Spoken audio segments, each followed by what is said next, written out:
Projeto de construção pediatria Andar Lima Hospital Nacional, companhia se entrega e atina rihurua ruanulure sineng.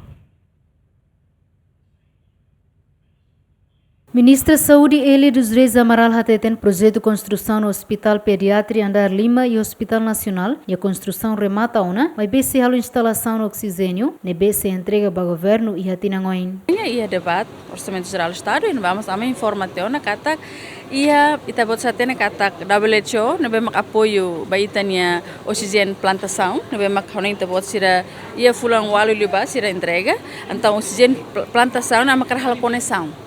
Oxigênio bem maca fresco, então husi plantação não precisa conexão para o hospital pediatria. Tetene kata hospital pediatria na baita tenuan ser na bem maca baia labarik sira, então itu não kata kata precisa halo instalação e a cada piso.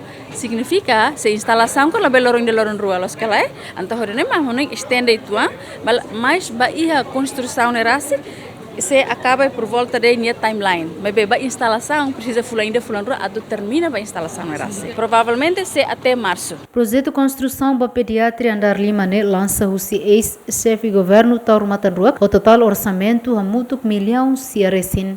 Dilma Suzeti Apolinário Barros, Gemen.